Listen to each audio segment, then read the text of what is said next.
I never expected that night to be anything more than another corporate event, another evening spent smiling politely, shaking hands, and pretending I enjoyed the intricate dance of business politics.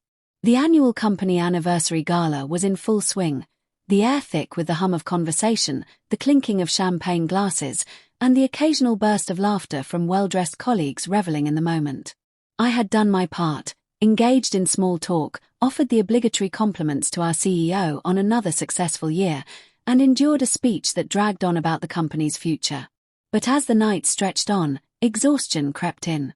My heels pinched, my dress suddenly felt too tight, and the opulent ballroom, with its shimmering chandeliers and polished elegance, became stifling. Needing a reprieve, I stepped onto the rooftop terrace, inhaling deeply, savoring the cool night air as it filled my lungs. The city skyline glittered beyond the glass railing, a breathtaking sea of lights stretching into the distance. Below, the distant hum of traffic was a quiet reminder that life continued beyond this lavish bubble.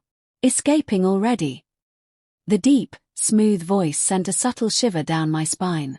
I turned, and there he was, Adrian Wolfe. My boss.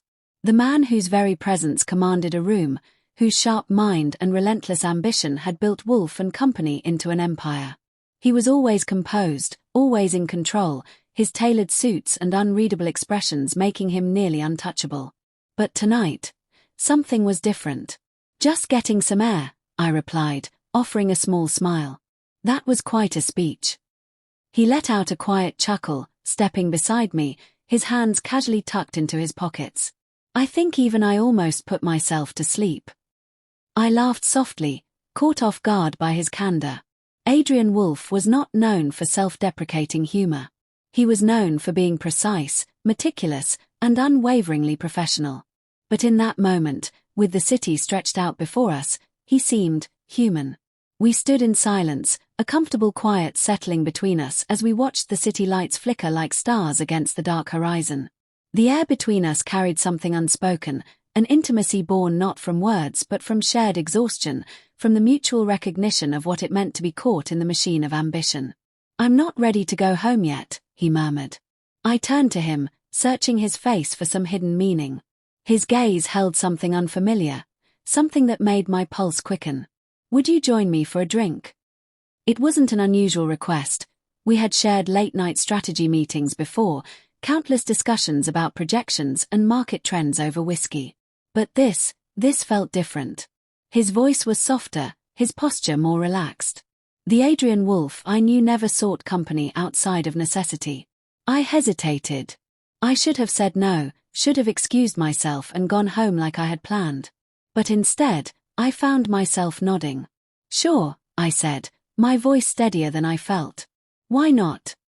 The lounge Adrian chose was nothing like I had expected. Not a high-rise bar filled with executives closing deals over expensive scotch. Not the kind of place where power and prestige dictated the atmosphere. No, this place was smaller, more intimate, a sanctuary tucked away from the city's relentless demands. The lighting was warm, a deep amber glow cast by low-hanging fixtures. Soft jazz hummed in the background, blending seamlessly with the low murmur of quiet conversations. A few patrons sat scattered across the room, each lost in their own world, uninterested in the presence of a man who, outside these walls, was a force to be reckoned with. As we settled into a corner booth, I watched him loosen his tie, exhaling as if shedding the weight of the evening.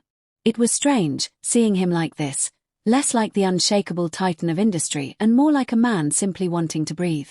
12 years, he mused, rolling the tumbler of scotch between his hands. "You've worked for me for 12 years. I don't think I've ever asked. Why this company? Why this life?"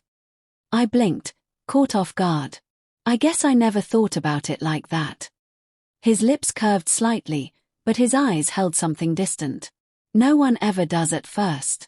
We start with ambition, with the belief that if we work hard enough, we'll carve out the life we imagined.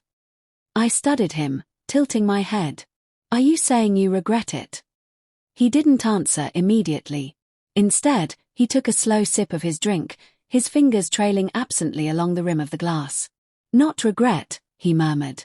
"Just wondering about the roads not taken." The honesty in his voice surprised me. Adrian Wolfe was never uncertain. He was the kind of man who made decisions without hesitation, who never let emotions dictate his course. But now, in the dim glow of this bar, he looked almost weary. "I think we all wonder that," I admitted, swirling the wine in my glass. "But we make our choices, and they become part of who we are." He held my gaze, something unreadable flickering in his sharp eyes. "And are you happy with yours?" The question made my breath hitch. Was I? I had spent years climbing the corporate ladder, sacrificing personal time, relationships, even my own dreams, for this career. And yet, sitting here, I couldn't say with certainty that I was truly happy. "I don't know," I confessed, my voice quieter now. "Sometimes I wonder if I've given too much of myself to this job." His expression softened. "That's the thing about success," he said. "No one tells you the cost until you've already paid it." The weight of his words settled between us, heavy with unspoken truths. And for the first time, I saw him, not as my boss, not as the untouchable Adrian Wolfe, but as a man who had lived with the same fears, the same doubts. We talked for hours after that, not about work, not about the company or financial forecasts, but about life. About the choices we had made. The things we had sacrificed. And somewhere between the slow sips of wine and the unraveling of guarded words, something shifted. Something I wasn't ready to name. His fingers grazed the back of my hand. A slow, deliberate touch, hesitant, searching. I should have pulled away. Should have ignored the way my pulse quickened, the way my breath caught in my throat. But I didn't. The air between us had shifted long before this moment. But here, in this quiet space, with the world stripped away, the shift became undeniable. Adrian leaned back slightly, his hand lingering a second too long before he withdrew, curling his fingers into a loose fist on the table. His expression was unreadable, but his eyes, dark, intense, held something new. "We should probably call it a night," I said, my voice steadier than I felt. He exhaled softly, nodding. "Yeah, probably." But neither of us moved. The walls of professionalism we had carefully constructed over the years had been cracking since the moment he invited me for a drink. But now, they felt dangerously close to crumbling. I cleared my throat, forcing a lightness I didn't feel. "You know, I never expected this side of you, Adrian." He chuckled, low and warm. "And what side is that?" I hesitated, then shrugged. "The one that isn't calculating every move. The one that isn't always 3 steps ahead." His smile was faint, almost self-deprecating. "Maybe I'm just tired of always being ahead." Something in the way he said it made my chest tighten. Outside, the city pulsed with life, lights flickering, cars passing, people moving through. The breeze wrapped around me, crisp and grounding, as I walked beside him. Adrian remained silent, his hands buried in his pockets, his presence as steady as the night itself. When we reached my building, we lingered, caught in a moment neither of us was ready to break. "Tonight was unexpected," I admitted, my voice quieter than I intended.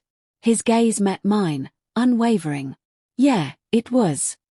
For a fleeting second, I thought he might say something more, something that would tip this precarious balance completely over the edge. But instead, he simply nodded, offering a small, measured smile. "Good night, Sophia." I swallowed, exhaling slowly. "Good night, Adrian." Stepping inside, I pressed my back against the door as it clicked shut behind me. My pulse was a relentless drumbeat in my chest, my skin still tingling from the memory of his touch. This was dangerous. And yet, I couldn't ignore the way my body had responded, the way my mind kept replaying every detail. The flicker of something unreadable in his gaze. The warmth of his hand against mine. The quiet tension that had built between us, unspoken but undeniable. The next morning, I told myself it was nothing. That it had been a fleeting moment, nothing more. But when I walked into the office, my carefully built resolve cracked. Adrian was in his glass-walled office, deep in conversation with someone else. Yet, as if sensing me, his eyes lifted, and in that briefest of moments, they found mine. A pause. A hesitation. Then, the smallest of smiles. One meant only for me. I felt it like a storm brewing beneath my skin. The line between us had blurred. And deep down, I knew there was no going back. You've been avoiding me. His voice was calm, but there was an edge to it. I turned away from the sprawling city skyline, gripping the cool metal railing of the terrace. The office was empty now, the evening sky stretching vast and endless above us. Adrian stood just inside the doorway, watching me. His expression was unreadable, but the intensity in his gaze made my breath hitch. I let out a hollow chuckle, forcing something that resembled lightness. That's a bit dramatic. Is it? He stepped closer, erasing some of the distance between us. You barely looked at me all day, Sophia. He wasn't wrong. I had spent the entire day avoiding his gaze, keeping conversations brief, pretending last night had been nothing but a lapse in judgment. But I wasn't sure who I was trying to convince, him or myself. We can't do this, I murmured. But even I could hear the uncertainty in my voice. His jaw tensed. Do what? I exhaled slowly, forcing myself to meet his eyes. Whatever this is. Silence stretched between us, thick with unspoken truths. The hum of the city below filled the quiet, but it did nothing to ease the weight pressing down on my chest. Then, in a voice softer than before, Adrian asked, "Tell me something, Sophia." He took another step closer, his presence steady, his words deliberate. Do you really believe that if we ignore this, it will just disappear? I opened my mouth, ready to say yes, to give the logical answer, the one I had rehearsed all day. That this was inappropriate. Reckless. That it would jeopardize everything we had worked for. But the words wouldn't come. Because deep down, I knew the truth. It wouldn't disappear. Adrian studied me, his gaze sharp as if he could see the war raging inside me. Then he exhaled, raking a hand through his dark hair, his composure cracking, just slightly. I don't care about the rules, Sophia. I don't care about what people will say, or how complicated this is. His voice was quiet but resolute. What I care about is the fact that, for the first time in years, I feel like I'm not just existing. And I think you feel it too. My breath caught. He wasn't supposed to say that. Not out loud. Not like it was something undeniable and real. Adrian. I started, but he shook his head. I know you're scared, he said, his voice gentler now. Hell, I am too. But don't tell me you don't feel this. Don't tell me last night meant nothing. I closed my eyes briefly, as if shutting out the world will away the ache in my chest, the pull I felt toward him, deep and unrelenting. I don't know if this is right, I whispered, my voice barely audible. And yet, he murmured, his tone softer, his gaze unwavering, you haven't said you don't want it. My heart pounded against my ribs as he took another step forward, closing what little space remained. His fingers brushed mine, a question, not a demand. If you tell me to stop, I will, he said quietly. I should have stepped back, let logic take over. I should have reminded myself of all the reasons this was dangerous. But I didn't. Instead, my fingers curled slightly, catching his, just enough. His breath hitched, just barely. That was all it took. Before I could second-guess myself, before I could let fear win, he reached up, his hand cradling my face with a quiet reverence that made my chest tighten. And then, slowly, so agonizingly slow, it happened. He kissed me. It wasn't rushed. It wasn't reckless. It was careful. Intentional. A decision, not a mistake. When we finally pulled away, our foreheads rested together, our breaths unsteady. The weight of what had just happened settled between us. This changes everything, I whispered. Adrian exhaled, his thumb grazing over my cheek. It does, he admitted. Then, after a pause, but maybe that's not such a bad thing. And for the first time, I let myself believe he might be right. 3 weeks had passed since that night on the terrace. 3 weeks of stolen moments, of silent conversations that spoke volumes. My phone buzzed on my desk. Adrian, dinner tonight? Somewhere quiet. I stared at the message, my pulse quickening the way it always did when his name appeared on my screen. I hesitated only a moment before typing back. Me, yes. But we need to talk. That evening, I found him already waiting at a quiet restaurant on the edge of the city.